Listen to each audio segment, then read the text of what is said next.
Hello, good afternoon, and you're very welcome to Liveline. 51551 is our text number. Dave in Kildare. Dave. Yeah, how are you doing, Joe? I've been self-employed since 1992, and I have never, ever seen things as bad as they are now. I've also been in the position that those people are talking about, that I can't afford to tax my van and go out and do some work without hiding from the guards. Now, we're lucky enough to have a tax just at the moment, but there's all sorts of problems. I'm at the stage now, I'm actually struggling to pay the electricity bills and to put food on the table, and I can completely understand where that man a couple of weeks ago who had to go out and steal a pint of milk is coming from. Because the way I look at it is, between the banks and the whole system, the self-employed people in this country are being walked into the ground. They're being put in a position where they just can't operate.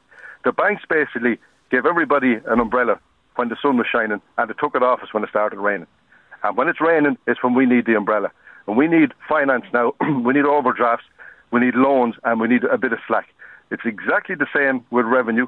Self-employed people like myself haven't been paid, and that leaves us with huge difficulties trying to meet our own commitments. I understand, Joe, taxes have to be paid. There's no way of avoiding that. But when you haven't been paid yourself, it's very hard for you to meet your commitments. And there seems to be no understanding, or very little, from revenue on that. If a bill is due, there seems to be no opportunity to sit down and pay it off over a period of time, and no chance for people to get back on their feet. You say you're at the point of despair. I'm at the point of despair. I mean, I'm just the only thing that gives me a bit of hope, Joe, is that I can see that I'm not the only one. Between talking to people and listening to shows like yours, I know I'm not the only one. But I've had a lot of restless nights, sleepless nights, not wanting to get out of bed in the morning, and you have to force yourself to get out of the bed. I can't give up, Joe. I have to keep going. I can't get the dole. I can't get anything. I have no choice but to keep the shoulder to the grindstone and keep going and do the best I can. But the best I can do doesn't seem to be good enough at the moment. Dennis Judge is in Galway. Dennis. Hi, Joe. Good, thanks. Dennis, go ahead. Joe, I think the government, every single one of the government ministers in Leinster House, I think they're not at home. I think the lights are on, but they're not at home, because the most fundamental issue here is that job creation.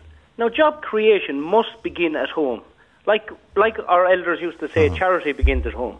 Job creation begins here at home, and the government ministers should be incentivising the small and medium-sized businesses to set up, to go into business, and to create employment.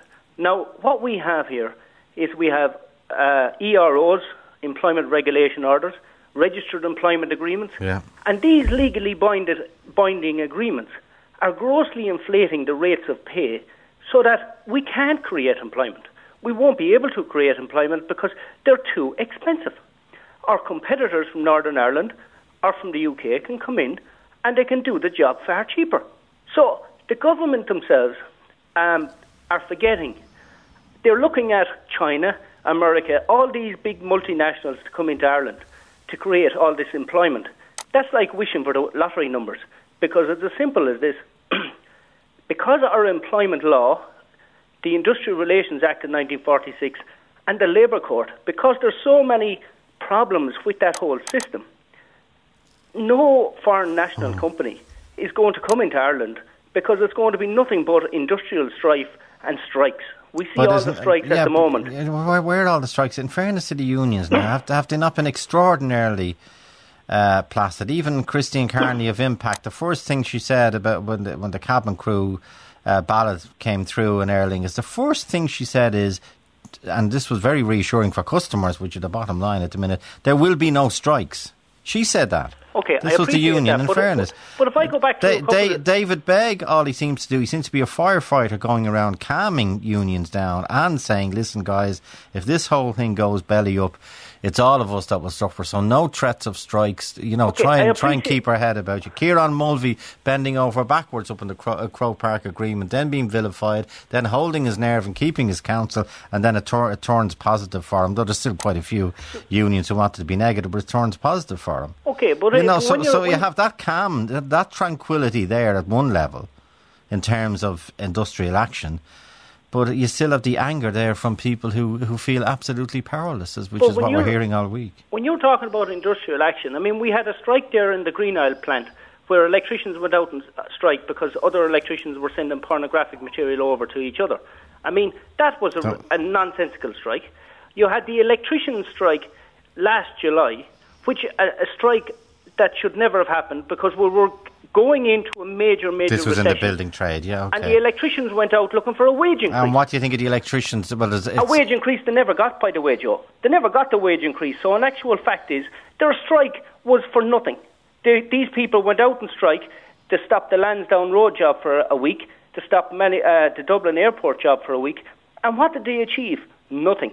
Because it's as simple as this, Joe. When you don't have any money, you can't pay it out. Okay. So it's like that man and his little daughter, and I sympathise with him.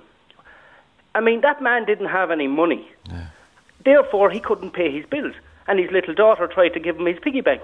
Now, it's as simple as this.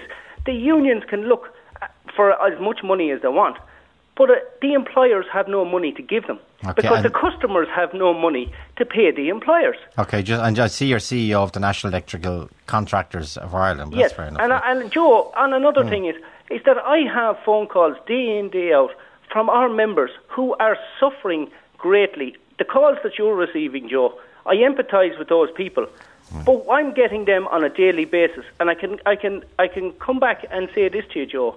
We've had a number of suicides from electrical contractors who took their own lives because they saw no way out. Now, Joe, I mean, the government ministers must be held accountable for this. We've backed up the banks. They've invested all our money, all our national money into these banks. Now, especially Anglo, which is a very bad bank, it turns out, and we see that the people who were not at the roulette wheel, the citizens of this country, who were just the ordinary Joe Soap worker, their entire future has been gambled away into these banks. And I'm sorry to say it, but my children, which I have 3, and their children, they're going to be paying this debt back, Joe, for the rest of their life. There's been major, major mistakes made, but our government seem to be asleep at the wheel. Well, they're not asleep. They announced last Sunday a 5% electricity hike. Well, that's great. But who's going to have the money to pay the 5%? Well, as I say, it's like all these stealth taxes you said there, Joe. I mean, let's be very clear when you start talking about stealth tax. If I want to set up a business tomorrow in the electrical contracting, I first of all, if I'm putting in alarms, I have to register with the PSA, €5,000, right?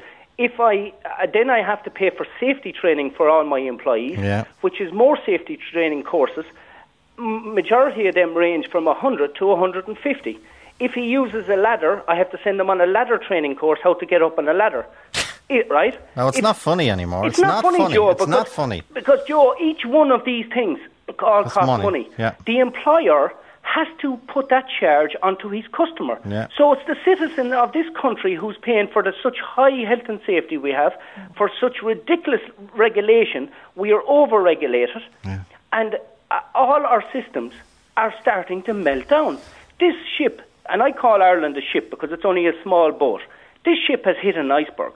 And the thing is that this ship is sinking. But the problem we have is there is people standing on the deck and they're just saying, well, look, you know, we'll do our best. Yeah, but I still think there's enough people on the deck to save us. Anyway, thanks indeed, Dennis. Back after this. Point well made. Talk to Joe on 1850 715 815.